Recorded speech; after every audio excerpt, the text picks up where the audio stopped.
We're piling into wind and solar, which is obliterating the landscape of America with massive subsidies for inefficient, unreliable energy that's destroying the reliability of the grid, driving up the price of energy, and creating massive amounts of waste. In February 2021, a once-in-a-generation winter storm brought our power grid to its knees. People froze in their homes, hundreds died. Texas, known for its abundance of energy-rich oil, was left in the dark.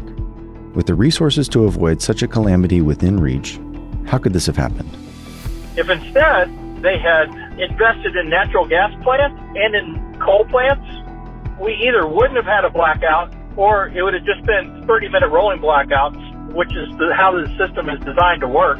And nobody runs out of water, nobody gets cold, nobody freezes, people don't die. Before Winter Storm Uri, the flow of power to heat your home or turn on the lights wasn't a question. It wasn't something you worried about unless you hadn't paid your electric bill. What was once certain is now in doubt. The stable electricity we've taken for granted in the back of our minds is now in question. Will the power continue to flow? In Texas, temperatures are putting a strain on the state's power grid. Residents are being asked to conserve power. Not only has our energy been historically reliable, but it's also been cheap.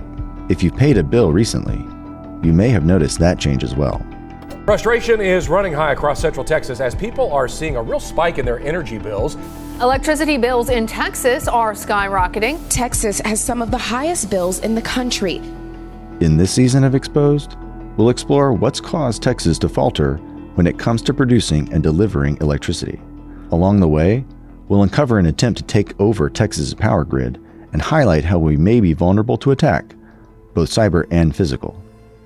We'll show how incentives have corrupted our once reliable energy market and what our lawmakers are doing to save Texas from catastrophe. From Texas Scorecard, I'm Daniel Greer, and this is Exposed, Lights Out. If it weren't for renewable energy subsidies, there wouldn't be a single wind turbine in Texas. There wouldn't be a single solar panel. They are so uneconomical. The whole thing is about charging us more money. The whole thing is about controlling our life and our behaviors. And in terms of the environment, it makes absolutely almost no difference whatsoever. When you talk about the fragility of our grid, for example, there are 16 or 17 substations that if compromised, our whole grid goes down. I started seeing the tentacles of China wrapping themselves around countries and strangling them.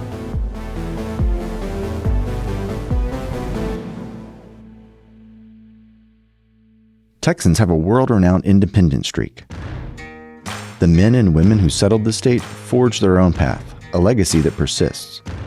Texans are people who insist on making their own way, and we bristle when outsiders tell us what to do. Outsider criticism is usually met with a shove it, and advice is countered with the always devastating bless your heart. This same posture extends to how our government is run. Usually. And concur in the Senate amendments. This is a record vote. The clerk will ring the bell. Unfortunately, our lawmakers haven't taken this approach to protecting our power grid, and now we're paying the price. When it comes to electricity, we're in danger of being cut off from the prosperity of the past, as well as the promise of a prosperous future. Congressman Chip Roy calls it upending our natural advantage. I have no problem with us being diverse. I have no problem with there being some windmills out in West Texas. I have no problem with her. But what we've done is we've upended our natural advantage. Like many Texans, you're probably not familiar with or concerned about the mechanisms of how electricity is produced and transported to your home. But even if you don't know the ins and outs, you don't have to be an expert to know something is wrong. A new poll says Texans don't have a lot of confidence in the grid. A poll by the Texas Politics Project at UT Austin asked Texans, how likely do you think it is that there will be a widespread failure of the electric grid this summer? Now, this poll was taken in June. The largest number, 34% of people said it was somewhat likely, and 17% said it was very likely. Together, that's more than half of Texans. That's a majority of Texans in 2024 who don't trust the grid to handle their power needs. That intuition, backed by experience, is justified. It's about control. All of this is about control. In the early 2000s, Texans started onboarding massive amounts of so-called green energy technology for generating electricity. The problem with green energy is that it's reliably unreliable. Steve Koonin, an undersecretary for science in the Obama administration's Department of Energy, helps explain why. Wind and solar are intermittent sources of electricity. Solar obviously doesn't produce at night or when it's cloudy. Wind does not produce when the wind doesn't blow. So we've been plowing money into solar panels that quit producing power when the sun goes down or when it's cloudy, and wind turbines that don't spin when the wind dies. While we've been building unreliable energy with reckless abandon, we've been taking reliable energy options offline, thanks to environmental regulations and perverse economic incentives. One of the most reliable methods of producing power is coal-fired plants. In Texas, by 2024, the number of coal-fired plants has been cut to 15. 1/3 of those remaining coal-fired plants are scheduled for retirement by 2030. Since energy production drives economies, lawmakers, economists, and investors looking to make comparisons usually bring up China, like State Senator Lois Kolkhorst did earlier this year. So while China is building a new coal plant every 3 days to 2 weeks, as we discussed, we're actually going backwards in America with reliability. Who thinks that's a good idea? Congressman Chip Roy shared similar sentiments. We're piling it into wind and solar, which is obliterating the landscape of America with massive subsidies for inefficient, unreliable energy that's destroying the reliability of the grid, driving up the price of energy, and creating massive amounts of waste that you've got to go bury out in America. Californian and fossil fuel advocate Alex Epstein calls wind and solar fake replacements.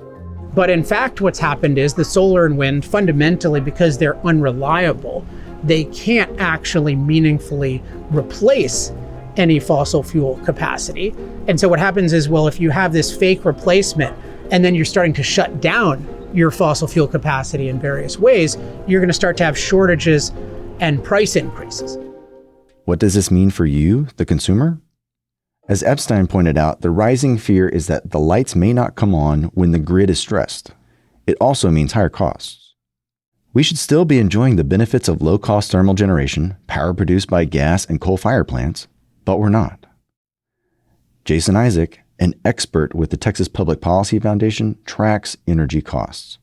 The cost of natural gas right now is at an astronomical low. I mean, we are in a natural gas glut. We should be seeing deflation when it comes to electricity costs, but we're not. We're seeing a 5% inflation rate for electricity costs. It just doesn't make sense. In a normal market, generating electricity that is cheap and abundant is rewarded, but that's not what's happening in Texas. Again, here's Isaac. But what's happening is the utilities are happy to pass along costs to consumers. They love to boost their revenues. And if they can, they can do that if they're increasing costs. It's one of the reasons they're embracing the unreliables and they're embracing decarbonization. They both cost more money. One reason energy generators embrace unreliable wind and solar production is the massive incentives. While investigating the Texas grid, subsidies repeatedly came up with lawmakers and policy experts like Alex Epstein. The state of government intervention in energy is enormous. People have no idea what it is. And it falls into two categories. So they're directly giving money to people to use solar and wind.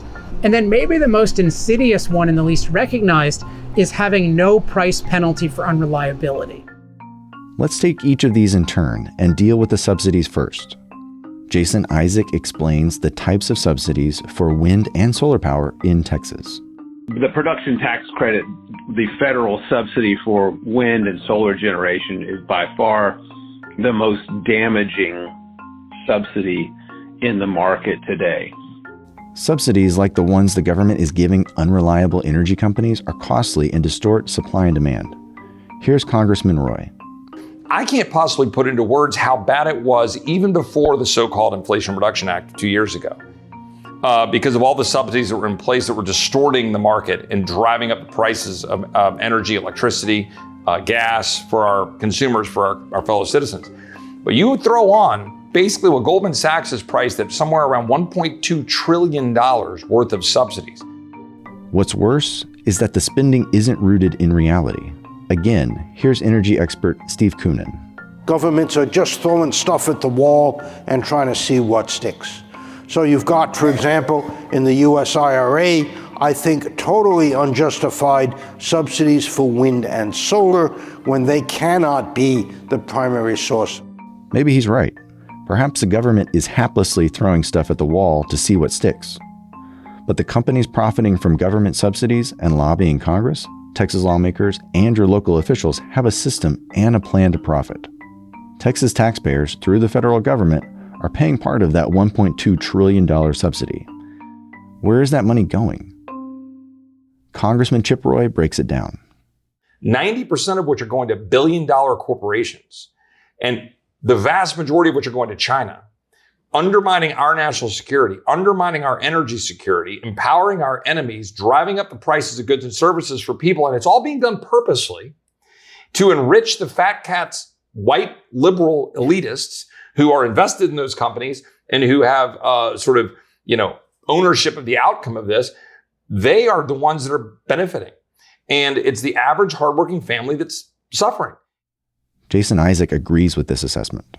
I think it's a majority of the projects are now foreign owned and controlled. So we're subsidizing socialism and communism throughout the world by welcoming foreign companies to come in here and take advantage of our subsidies, take advantage of our tax dollars. Our electric rates are going up too. So it's just a lose-lose situation for consumers, ratepayers. How does subsidizing unreliable, non-dispatchable energy compare to gas and coal-fired production? Again, here's Congressman Roy. Solar, I think, it gets something like 75 to 76 times the amount of subsidies as you get in any of the, in the oil and gas space. And I think wind is something like 20 times or 17 times. Handouts to wind and solar projects have been a feature of the subsidies regime in the U.S. and Texas for the past decade. But the Biden-Harris administration's Inflation Reduction Act is putting past subsidies to shame. Here's Congressman Roy. I think we've got somewhere in the order of actually $100 billion worth of subsidies every year that are going out right now under the so-called Inflation Reduction Act. Most of it going to corporations, right? Some of it goes to individuals, but almost all of it is going to corporations to subsidize the solar and subsidize the wind. Why is the federal government so heavily subsidizing wind and solar? At least one reason is the narrative that perceived changes in weather patterns are driven by man-made climate change. Here's Congressman Roy. Meanwhile, now you've got the climate hysterics who've come in. And the Democrat Party has, of course, embraced that hook, line, and sinker. And with that has come the massive number of subsidies, the entire reconfiguration of everything about our way of life in this country, in my opinion, to the detriment. And that those subsidies are absolutely killing our ability to prosper by driving prices up. But Steve Koonin says it's not climate change data driving policy decisions. Here, he discloses a private email by climate scientist Tim Palmer.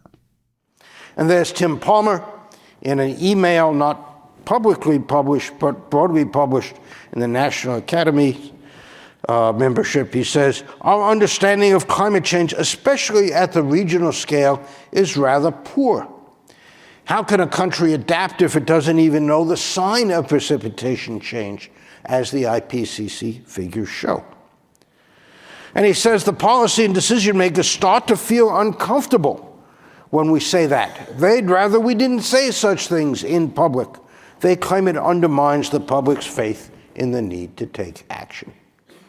Palmer is saying data from the IPCC, the Intergovernmental Panel on Climate Change, doesn't show that climate change is driven by humans, but that the messaging that it is should continue.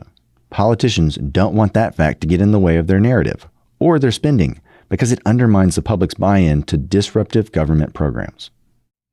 Even the narrative name, renewable energy, is a misnomer, according to energy expert and executive Luke Dunn. One of the misconceptions about renewable energy is that it's actually renewable, but windmills fail and they have to be replaced, and solar panels don't last forever. They actually have shorter, both wind turbines and solar panels generally have shorter lifespans than even natural gas generators. The net effects of spending on unreliable energy are higher costs and power outages, so the demanded silence makes sense. Decisions about energy generation aren't based on what works, what's affordable, or the data, because the data isn't clear. It's about taking action. Congressman Chip Roy isn't buying the doomsday rhetoric that climate change experts are spreading. How many people are able to manage through things and events like hurricanes? People act like, oh, there's all these more hurricanes today than there used to be. They'll tell that to the people at Galveston at the turn of the last century, right? I mean, hurricanes have been around a long time. We can now manage those. Heat, been around a long time. We can manage that. Cold, we can manage that. Before, people suffered in those climate changes from year to year, season to season. Ironically, what's been done in the name of environmentalism appears to be harming the environment.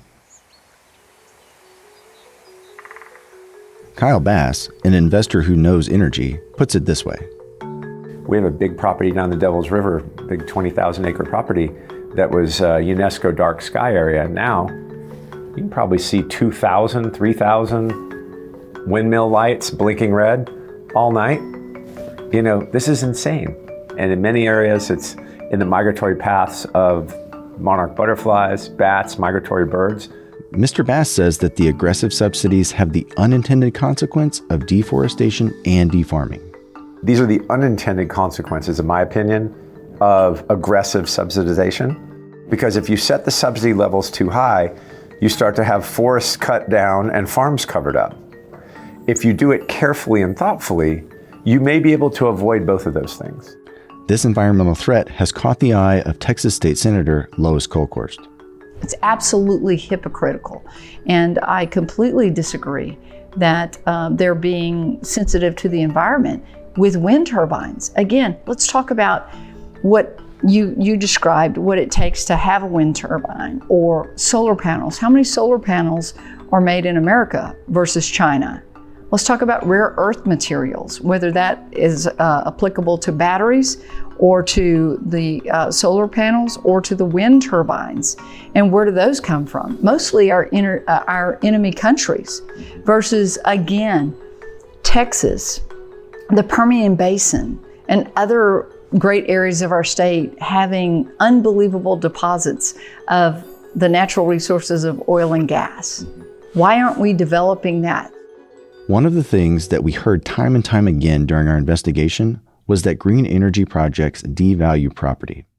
Kyle Bass repeated this concern too. So alternative energy lowers the value of properties if you can see it, right? If it's in line of sight. It has all kinds of problems with environmentalists and naturalists. As did Senator Kolkhorst.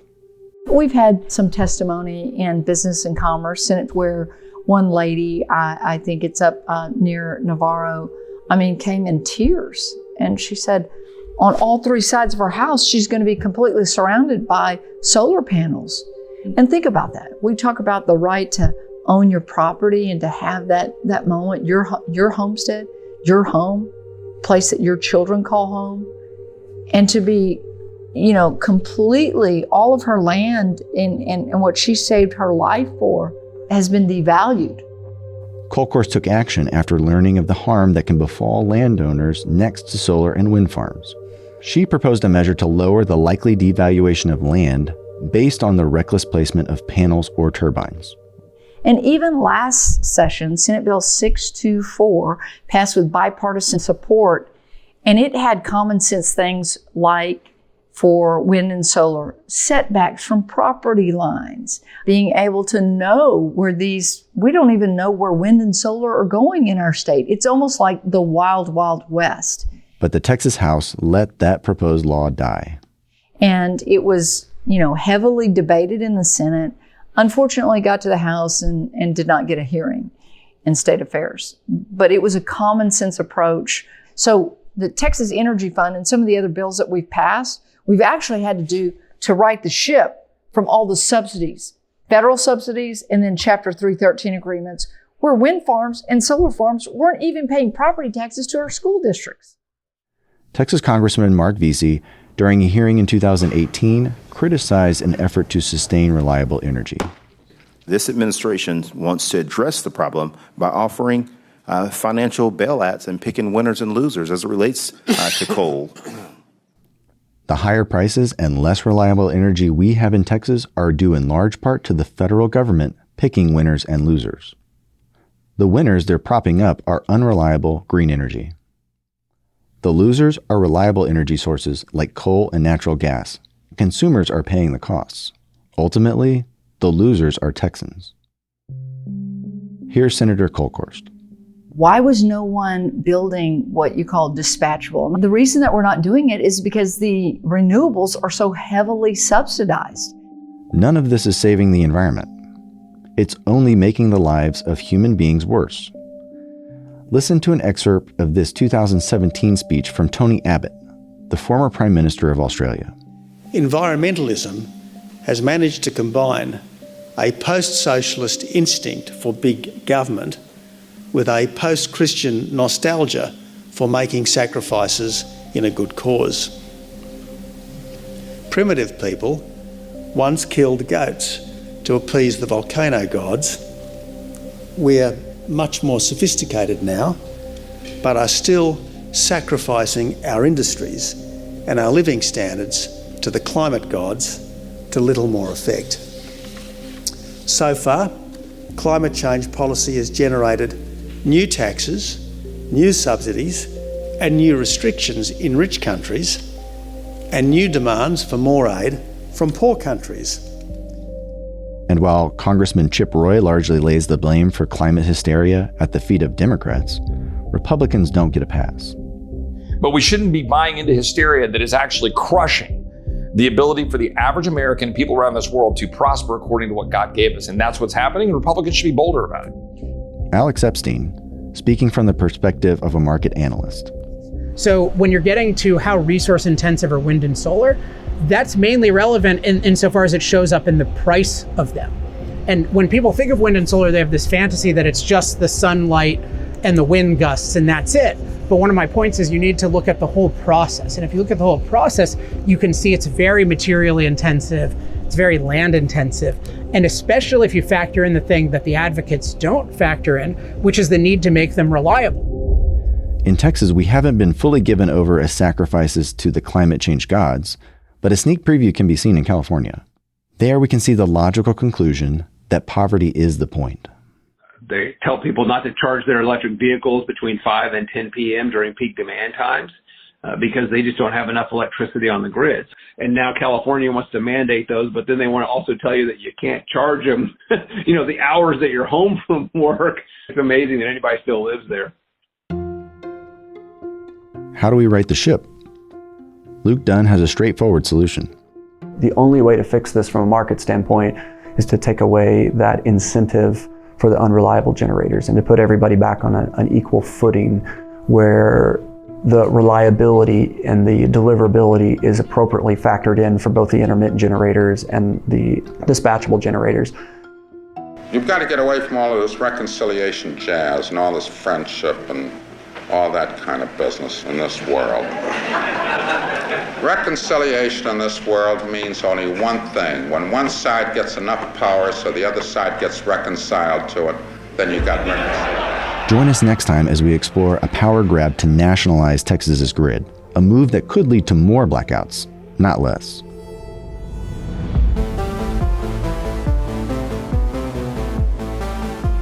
Thank you for listening to this episode of Exposed.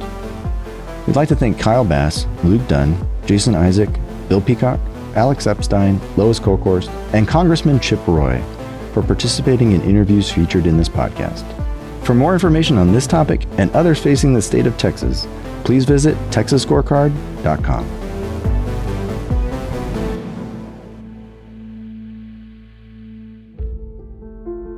Exposed is a product of Texas Scorecard, the leading source on government and culture in Texas. For more information, go to texasscorecard.com.